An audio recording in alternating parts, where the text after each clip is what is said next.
So my name is Patrick. I'm from a company called RVP Venture Group. So we're traditionally an early stage tech investor in seed stage or pre-seed stage with a focus here in Southeast Asia and a couple of portfolio companies in Europe as well.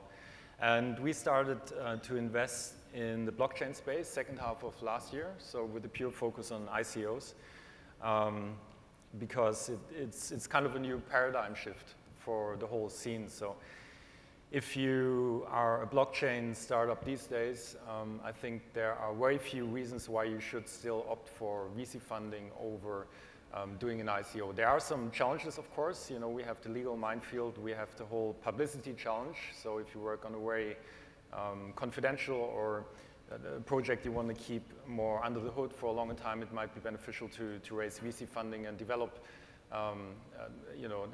late-stage beta version or something before you go into the public over an ICO, because it's a very public process, right? But apart from that, I think it will completely change the landscape, in particular when the last missing puzzle is added to that equation, which will be the security tokens. So basically bringing off-chain companies, so let's say traditional startups like an e-commerce marketplace or a fast-growing consumer electronics chain onto the blockchain. And there are companies doing that. So I'm an angel investor, for example, in a company called Neufund in Berlin. And they're working exactly on this concept very closely together with the German regulator, with BaFin,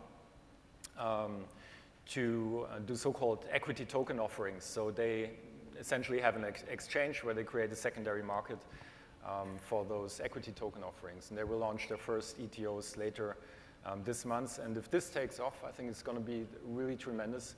It has the potential to become larger than Wall Street in the next 10 years. So that's our view on the space. So this is a kind of new type of ICOs. It's tokens linked to equity. And are they kind of very similar to equity, so there are kind of some differences?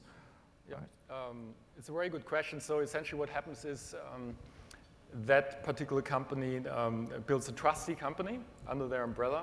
And if I, for example, let's say I have an e-commerce, traditional e-commerce marketplace I want to raise funding for. So if I want to be part of that Neufund ecosystem, in my cap table, I will have the trustee as the investor. And on the front end, you have the Neufund ecosystem where holders of the Neucoin, basically cryptocurrency investors, are able to purchase those equity tokens, which is also great for me then as a company because it creates liquidity, it creates a trading market for my equity, which in the current circumstances obviously will lead to pretty high valuations pretty fast, faster than in the traditional offline VC world, I would say. And what are the valuations? We see that when a company issue, in fact, cryptocurrency, then its valuation deviate a lot from kind of valuation of the startup itself, and it's kind of different product than the startup itself. So are equity tokens kind of closer to the kind of VC market valuations? Right. I think that's a really important question, and it's important also from the operator of such a market to, at least with the first number of token offerings, to do due diligence and to advise those startups trying to do the equity token offerings on matters such as fundraising amounts, valuations, and so forth. So we don't want to have a situation where it goes crazy through the roof, so it will be closer to a typical VC valuation, the fundraising valuations you have on the Neufund platform. So, but it's not yet working, right? It's just plans for the short term, right? So we'll have the first ETO in a couple of weeks. Well, yeah. And what is the platform name again? It's called Neufund. So it's, the coin is called Neu. It's listed on it's like Polymath. It's like Polymath or LATOKEN. Yeah. So Polymath is another one out of the States. Pretty interesting. So looking forward to that one. Yeah. Yeah. So and it's like LATOKEN as well. Yeah. Exactly. Okay. It's wonderful. Yeah, Sang-Jin from K-Startup. We are Korea-based, early-stage incubator investor focusing on blockchain. And I think Patrick brings really good point, and he feels really niche market that's needed right now because, I mean, ICO has been growing, and it's gonna be definitely a legitimate way of raising fund and very good way. And just because of that and a lot of hype, a lot of companies, startups I've seen all over the world just, they just say they are doing blockchain when they don't even need blockchain. So then they can use the advantage of being ICO, which is, you get users and you get cross-border investment and everything. But what we need is more clarity on what their business model is and how that's related to blockchain and how that's going to reach users with ICO. And one of the issues that, or challenge that we all are solving is each individual, it's always difficult to assess or review how much the coin is actually worth and how the business is going to be. So that's where institutions help that. And I think it's great that Patrick has that sort of tokenizing the actual equity assets so that individuals can participate, but it doesn't have to be all blockchain. So it works on blockchain, I'm sure, and traditional business as well. I think as ICO is growing more and more, it's just that it'll be more institutionalized so that people can feel more secure that what they're investing on, and that'll work on both blockchain companies as well as traditional companies. Feel free to jump and make discussion deeper. Yeah? So I'm Derek Manouge. I'm the Chief Investment Officer at a company called Coral. We're working on becoming Canada's first regulated securities token. We're operating under the Polymath protocol, similar to Neufund. What makes myself probably a little bit different from the rest of the panelists is that we're essentially trying to decentralize the VC market and open up this asset class to retail investors. Sorry, could you make microphones louder, please? And use. I could also yell. So we're trying to essentially open up this early stage fundraising asset class to retail investors that have traditionally been sort of shunned out of this market. And Polymath as a partner is essentially facilitating that. Although right now about 99.75% of the market capitalization of crypto is classified as utility tokens, whether or not the regulators agree with that, but they themselves dictated that that's what they're classified as. That will change in the next few years. In 2018, we're going to start seeing a lot more securities tokens come out of the woodwork. In 2019, it's probably the case that over 50% of the market capitalization of crypto will be in equity or debt or some form of security. Probably more. Probably more. But there is a big difference between ICO and ITO. ICO is about launching new cryptocurrency, which is used by business, and this cryptocurrency have kind of different valuation drivers than normal equities, right? Cryptocurrency, its driver is number of transactions, and there are turnover of transactions, right? Equity valuations, future cash flows. So maybe this crypto is not a very big value addition to traditional equities financing. Why you think it will kind of grow and take half of the market share of crypto? Well, there's about $217 trillion in securities. A lot of those securities are in different markets around the world that don't really facilitate borderless transactions quite well.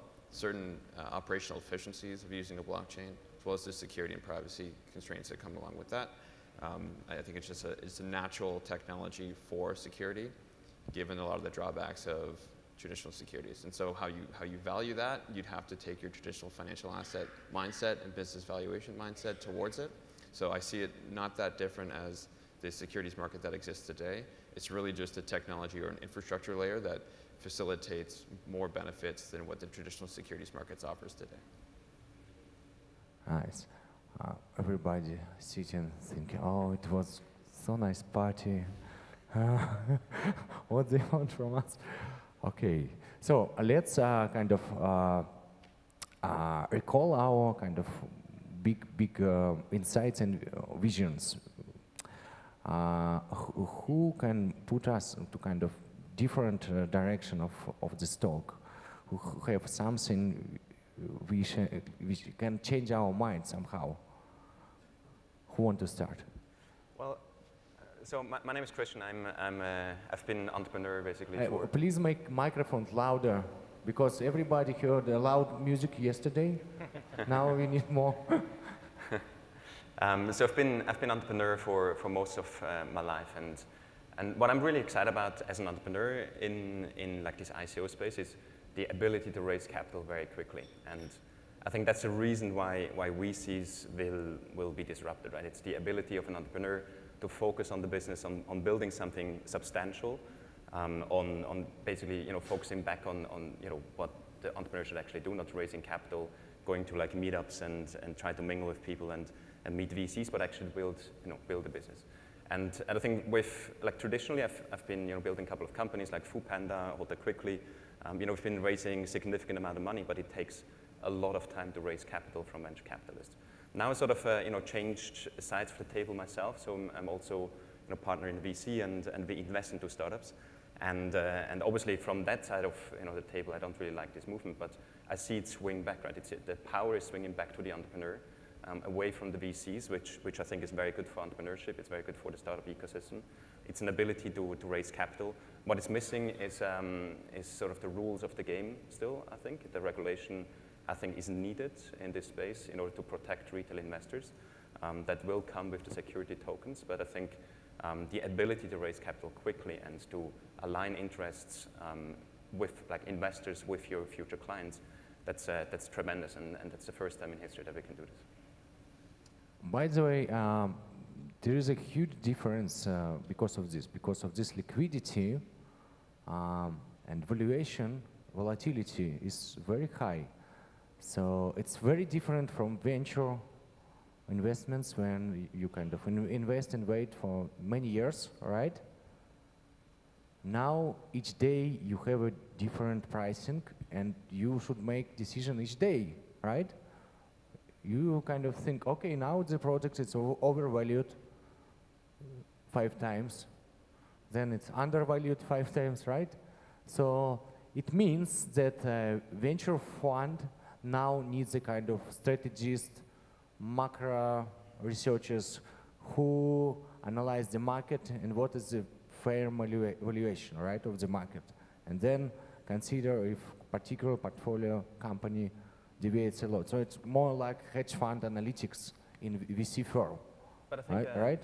Like a VC shouldn't become a hedge fund, right? A VC shouldn't start to speculate on prices, right? A VC should invest into a technology, into a team, into market opportunity, in like something that they truly believe in, and should still support and also the venture that they invest into, and sort of accompany the team, even if the token price is going down for a while, right? So sorry, you say VC should not speculate, should not speculate on volatility, yeah. But then VC will lose to hedge fund, which sell when the company is overvalued 5 times and buy when it's kind of undervalued few times, all right?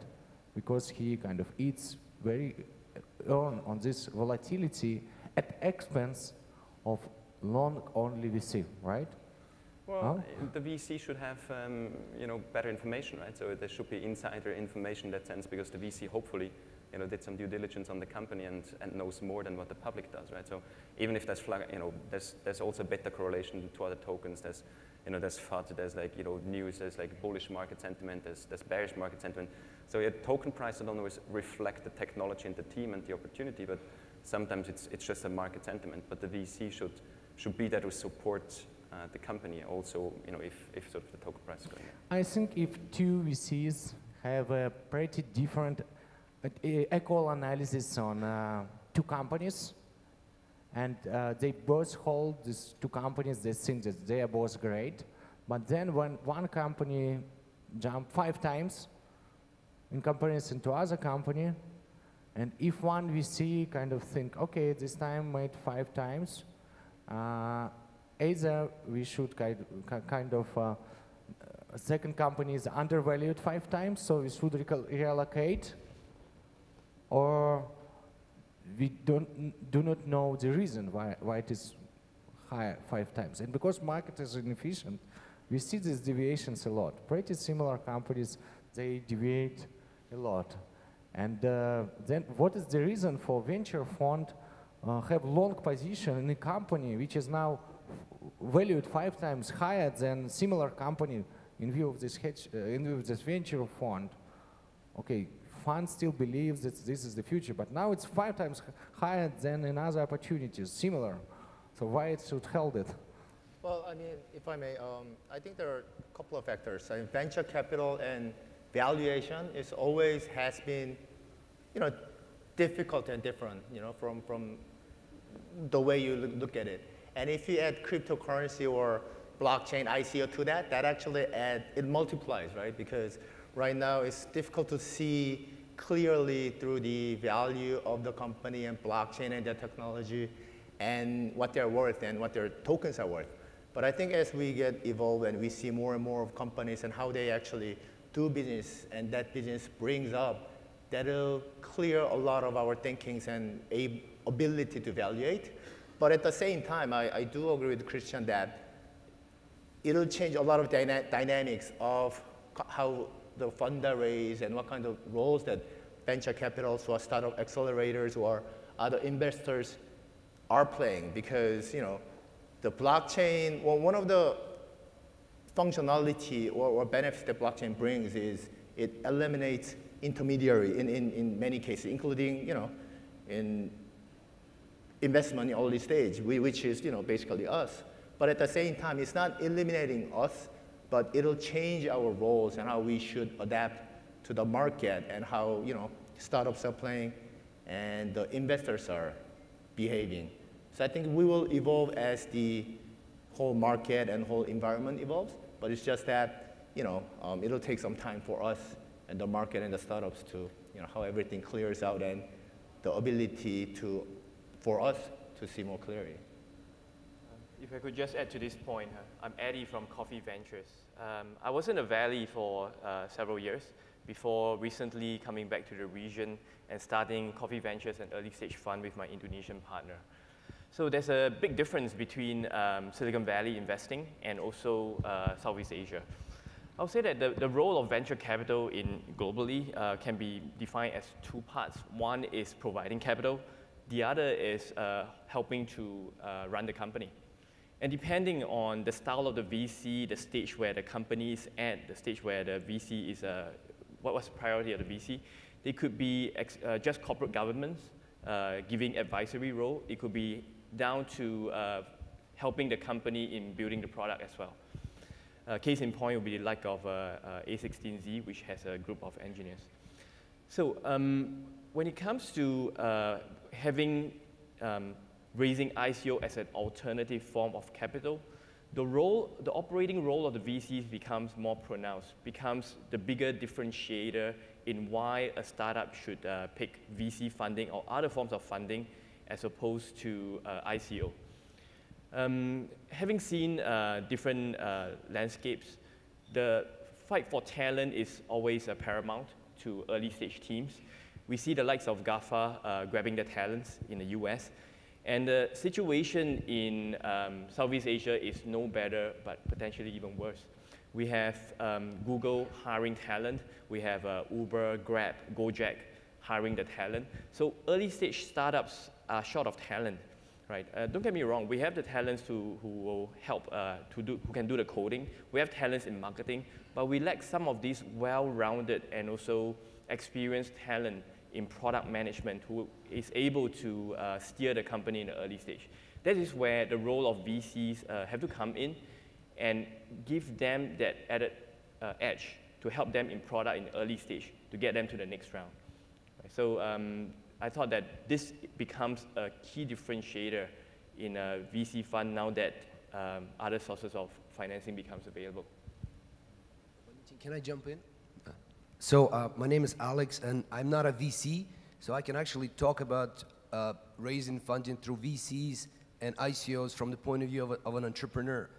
I'm new to the blockchain space, but I've been a fintech entrepreneur since 2009, and I built a few companies, and I built a few successful companies, a few of them failed, and I've done quite a few fundraising, and even before entrepreneurship, I was in banking industry, so I kind of understand what it takes to do to raise funding through debt and equity. I used to be with Citibank, and what I wanted to add to this discussion is that,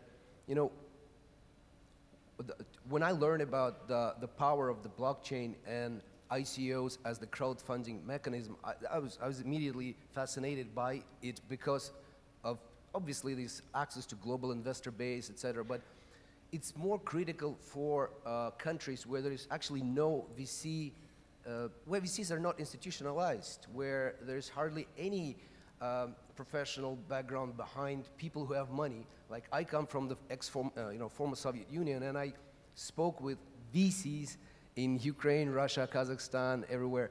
There's hardly any depth in in understanding how to invest into the company. So I think what ICOs actually bring is this power of fundraising for economies or country regions where there's hardly any VC funding available at all, and that's what we're sort of trying to leverage on. Microphone doesn't work. Okay. Hi, Victoria Solchenko. We're based in Los Angeles, Metropole Capital Group. First of all, thank you so much for having me. Great conference. As someone who organized my own event, I think that this has been a fascinating experience. So again, I thought that the panel actually gives a great picture. The thing is that only 3% of venture capital goes to woman-funded businesses. So just imagine 100 people and only 3 of them basically women. And this is where the ratio of women versus men when it goes to starting companies is 7 to 10. Another thing that I wanted to add to the discussion is that I found we work a lot with entrepreneurs, helping them with financing strategies. I found that there is a great misunderstanding what actually venture capital is. Venture capitalists and venture capital is a rather unique investor asset class that basically has value only when company is acquired or goes public. So that's basically very important to remember. So unless there is not a clear exit strategy, you will be not interested for VCs. So, and that's why I started my basically jump in with this fact that only 3% of capital, of VC capital go to women. But in the same time, I'm an economist and I love data, right? Data shows that most of us women don't launch companies in tech industries. And VCs like tech. Why? Because of the clear exit strategy. It's a highly usually a scalable business. So basically we ended up with highly disproportional financing of industries. When it goes to ICO, I believe that cryptocurrencies are representations of value within a network. And so basically it is a network that brings you value. A network is what basically represents the participation of your users, clients, and so on. So I'm very excited about the whole movement, but of course I think that we are still in the very early stage of the development. So I think both points are sort of on like democratization of like capital, right? So it's like you proliferate sort of capital to like maybe genders that were like underfunded or geographies that were underfunded. Industries. And, it's not even like gender as a point. It's more industries. We had a disproportional financing of industries. So again, I wouldn't want just to say, hey, listen, VCs don't like women. They just don't like the industries we're typically in. We like retail. We like fashion. We like education, for example. Yeah. Yeah, I mean, it does create a democracy in sort of investing. I think that's very exciting as well. It's like it always calls like the democratization of wealth creation as well. So like ICO participants, they can now you can really invest in any project, and you can be sort of the first investor into the next Facebook in that sense, right? It's no longer just sort of the exclusive elite that gets access to deal flow. Now the deal flow is public, right? And for the better or for the worse. I still think there should be a layer in between that sort of filters scam projects from proper projects. I think too many projects are getting funded that are basically on the basis of a website and a white paper, not much behind, and then some of the founders, they might take the money and run. And I think a VC has maybe more experience in sort of like finding these kind of scams and alerting sort of their investors that this should not be invested into. So I do think there's still there needs to be this filter, whether that's then still in the form of a VC or whether it's in the form of like a syndicate, and a person is leading that syndicate and does the due diligence for the syndicate. That is to be seen, but I think there still needs to be a professional layer in between the retail investor spotting an opportunity in some country or some industry that he or she likes, and then the startup that is raising capital. So I think there needs to be this professional layer that vets projects. It's very interesting, actually, problem. For the past few months, I've basically had an opportunity to review investment pitches exclusively for accredited investors. So basically, you can invest in this company only if you are accredited investor, right? I thought the quality of pitches were amazing. And then I go to some equity crowdfunding, websites or like ICO that basically pitches that everyone can invest. And I just realized that, again, the difference in quality of projects is mind-blowing. It's just, I don't even have words. Which made me to realize maybe we should abolish completely accredited investors institution, because otherwise good projects, you just quite literally are not even allowed to be in that room. So what do you guys think? I would love to. This is basically, I've been researching, thinking about this for quite a few years. Accredited investors now feel not comfortable. They don't want to be It's not about making anyone comfortable. Okay. I just would like to understand what would be the right system to. I feel Danish is kind of keep wisdom silence. I'll put it on the table, please. So look, my views are quite probably boring. I'm a traditional VC, early stage investor. Oh, you're a traditional VC. Yes, one of the boring types. It's not modern. Okay. So I'm a traditional VC, early stage, fintech, primarily focused in Southeast Asia. I take a somewhat philosophical view on all of this, which is that I think venture capital funding and ICO funding can coexist. Sure. I think we are more kind of data-driven. If you look at the amount of capital that's been raised in the last 12, 24 months, the total amount of capital, ICO plus venture, is still a fraction as a percentage of GDP relative to previous cycles. So if you think about the NASDAQ boom, the TMT boom in the late 90s, when you put the comparative stats together, the amount of overall funding today in early stage companies is still incredibly low relative to the GDP growth and where the growth of many economies that are tech-enabled are going to go. With that in mind, I also take the view that I'm a big believer in excessive funding driving growth, and where the direct impact may not be seen in the near term. It will take time for that to mature. So the example of that is the late 90s. I distinctly remember as a banker in 1999 telling a young startup that we could raise capital for them because anything could list on the NASDAQ at that point in time.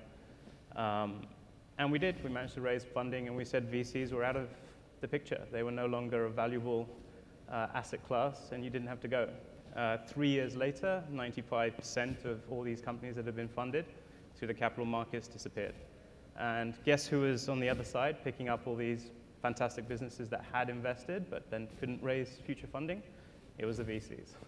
So I think, if you believe that funding drove the internet economy, then I believe that ICOs will drive the token economy. But I think the aberration of valuations today doesn't reflect, the next Facebooks or the Googles that will come out of this.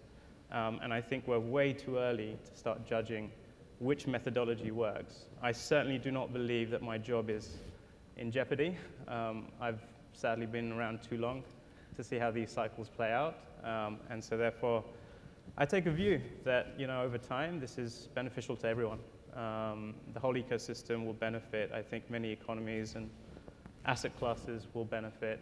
I also want to touch upon a point you mentioned earlier. So we are part of a larger hedge fund. Volatility in pricing is another asset class, and it's another strategy, right? Venture investing, or you could argue ICOs, is really about investing in people, technology, solutions, and problems. Trading, the value differential is another area of investing, right? So our hedge fund arm loves this area, right? Because they love volatility. That's a completely different strategy to me investing in company and people versus our trading desk trading the coins or trading the volatility.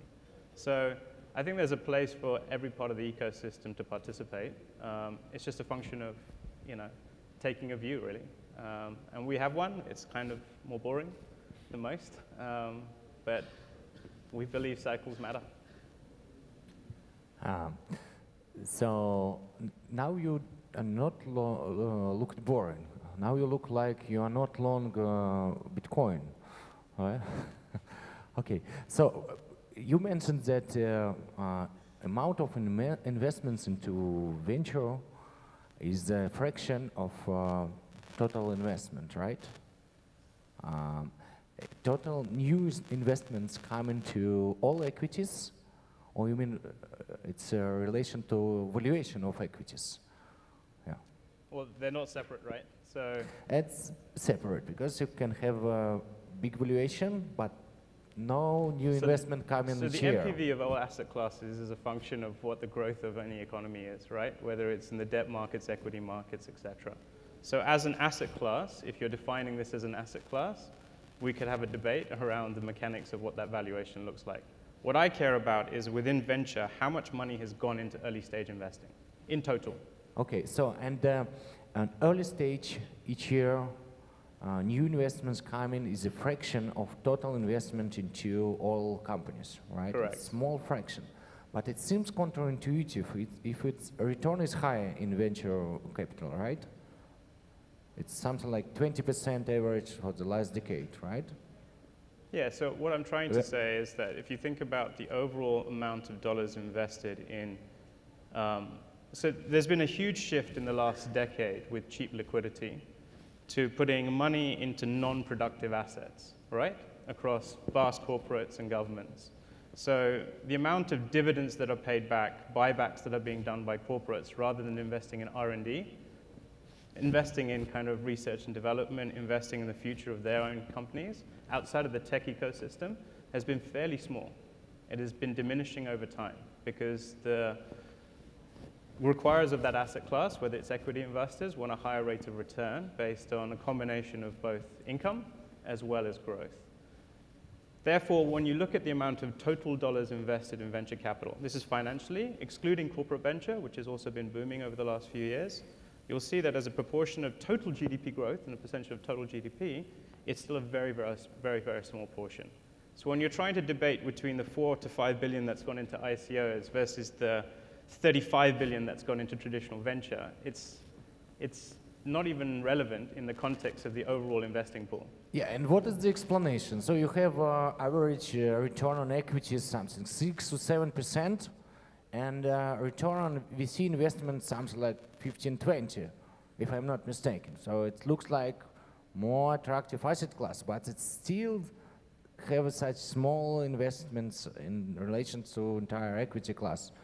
What are the bottleneck? Perhaps kind of token sale can solve these bottlenecks. I don't think it's a bottleneck. It's a function of finding good companies. Simple as that. A few new good companies. So you can take the thesis. What is a good company? How do you define good company? Well, for us, we do it the traditional way. Again, the boring way. We look at teams, products, ability to scale, execution capabilities. I cannot tell with almost the 300 white papers we've viewed how any of these companies are going to make money, right? And not to be harsh, it's nice I don't blame you. to figure out a way of actually trying to decipher the bullshit, right? So again, back to this professional layer, I'm a strong advocate for professional layers, right? Because maybe I'm redundant in 5 years' time, and I'm happy to be, but I do believe that there is a place for both types of investors in this ecosystem, right? So it's very hard for me as a traditional VC who was always barraged about our abuses to the ecosystem as to whether this is one or the other. It's not, right? We're happy to be part of the ecosystem. We're happy to actually fund businesses. I'll give you one statistic. So last year, of the top 10 ICOs in Southeast Asia, 3 were venture-backed. 3, right? The others raised a significant amount of money without any venture backing, right? Whether or not they justified whether they could raise that capital is not my decision, right? They managed to do it. And good luck to them.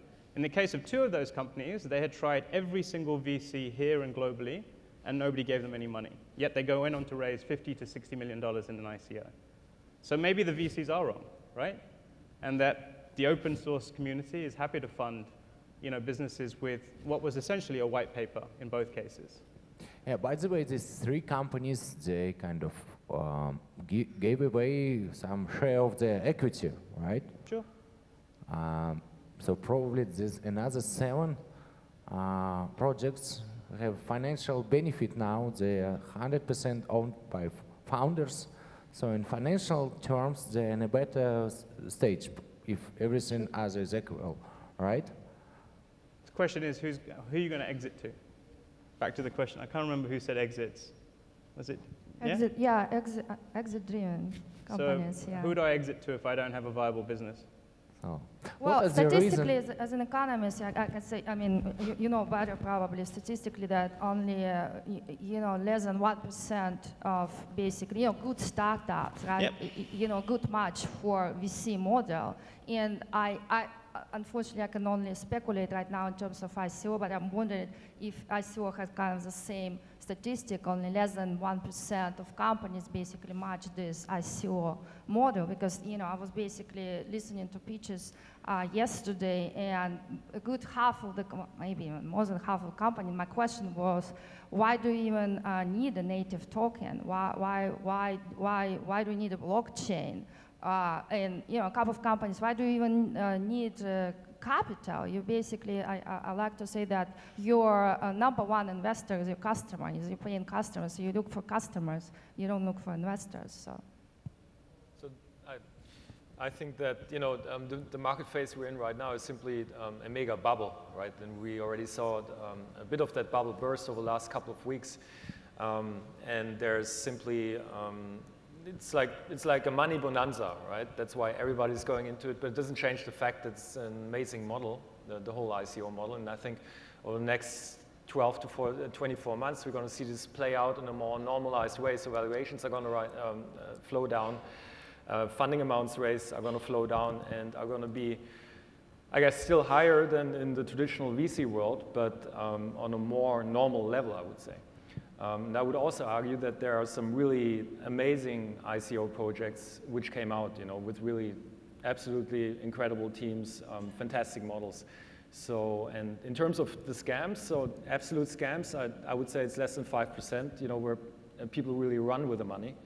But of course, we have 50, 60, 70% of ICOs right now, which are, I would say, almost hopelessly overvalued and overfunded. So that's certainly an issue, and we need to hope that this part of the market right now is going to, calm down in a more quiet way, and it doesn't lead to a crash in some form in 12 or 18 months, when many of the goals in the roadmap will actually have to see the light of the day, and we're going to see if that's going to happen for a majority or not.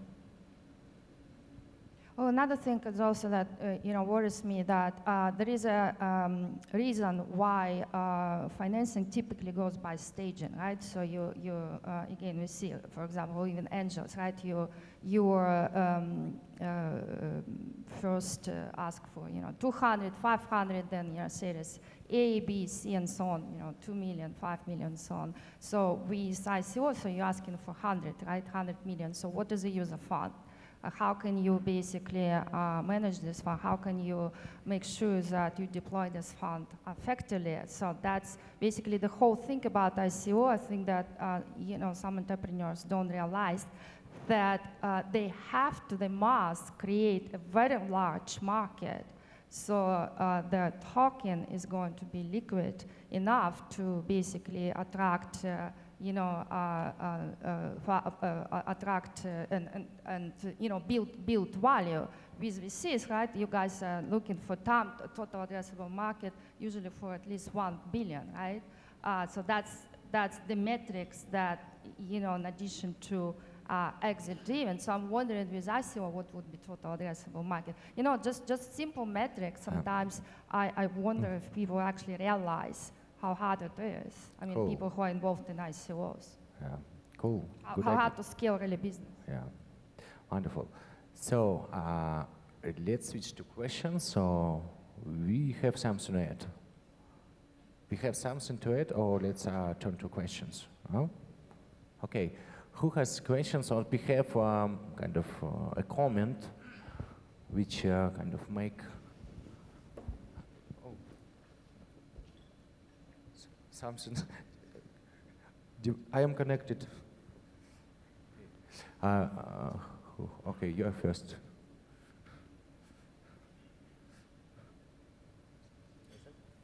Hey everyone. Derek, nice to meet you. So I work closely with Derek. I'm one of the co-founders at Coral. I think the question is not whether VCs and ICOs are going to compete. It's more about how they're going to collaborate in the future. We don't see one taking over the other. The main concern or the main question would be it's more the liquidity. Startups are taking longer to exit these days. The average startup is taking 6 years longer to exit.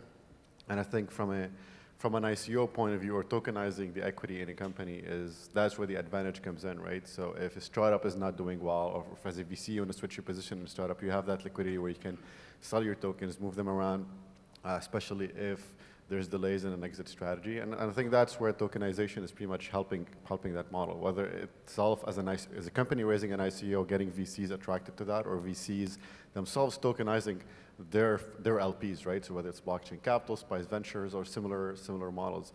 So I think that's one of the main concerns in the industry. And back to the comment about can we eliminate accredited investors, that is not up to us. It's more of a regulatory aspect, right? And any investment framework or any regulatory framework, you have accredited retail qualified investors, and mainly for consumer protection by the regulators.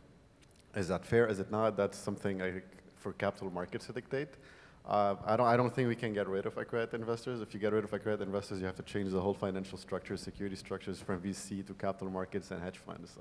I don't think that's something that's going to happen anytime soon, at least. But that's where tokenization of assets is coming handy, right? You're pretty much democratizing a space that people couldn't get into before. Yeah, you have limits on how many people. No, it's just more of a comment, not a question. Yeah. Why do you want to get rid of qualified investors? Okay, so one more question. Okay, you're closer. Please go ahead. Not working. Okay. I've been a VC in Silicon Valley many years, and I haven't heard people talk about corporate governance if I want to have a board. VCs at least have representation, they have real value, and they also have rights, and they have remedies. And if you're an ICO, do you really know the valuation? Do you get audited financials? Do you understand? Are any due diligence done? How do you protect the investors? There is a lot of areas where you could have illusion and inability to actually address serious concerns and control these issues, not to read someone's corporate governance, their articles of associations. How do you bridge all those gaps? What about unicorns and valuations? I mean, 90% of VC statistically basically overvalue companies. Okay, the question is about governments. So how investors are protected and ICOs? Who knows? Yeah. I think it's a very valid question, but I think it's more valid in illiquid assets. Right? I think, if it's a liquid asset, if you're not happy with what the company does, and just sell your asset, right? So because it's liquid, you can actually exit your position. But on the other hand, yeah, I also agree there should be governance. There should be, how is the money being used? As I said, is it a scam or not, right? But I think if you invest into like sort of legitimate businesses and with legitimate people, and you do this due diligence actually before you invest in something, then I think your chance will be higher that the money invested will actually be used to build something valuable. And if not, you can still exit your position. So I think that the liquidity actually solves that problem to some extent. I don't know how you see it.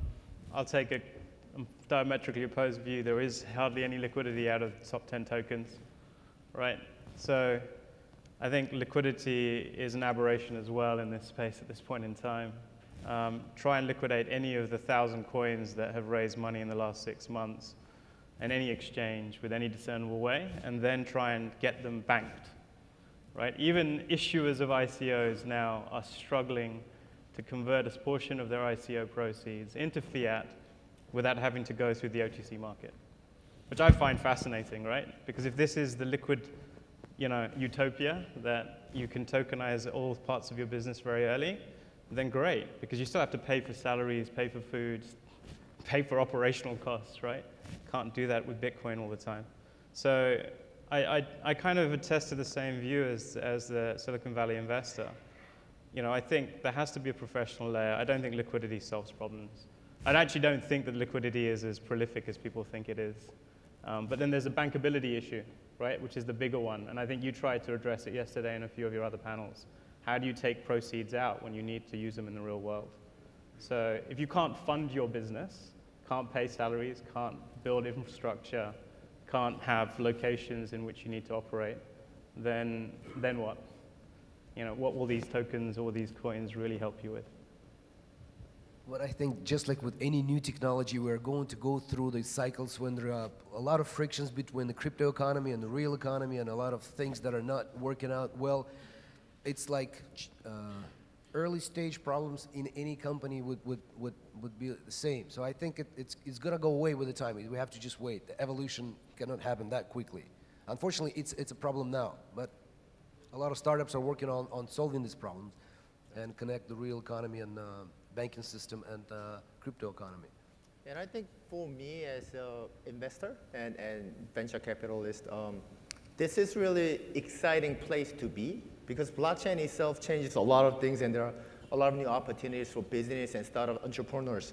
But at the same time, even among our discussion today, it's not our goal, or we're not even trying to picture what's going to happen in 12 months and what our role is going to be in 12 months. But it's just that the evolution and change and the shift, traditional VC, it's not like he said, it's not traditional VC versus ICO. It's just that the change that ICO is taking place, and within that ICO, it's institutionalized versus direct investment, and there's the utility token versus security token and the regulation, and it's changing a lot of things and changing our roles. And when there's change, there's opportunity, and I'm happy to be here and happy to take the opportunity and change our roles and evolve in this market and do it with a lot of smart people, entrepreneurs, and people like you who are joining this whole blockchain and investment and the whole economy. I think that's really exciting.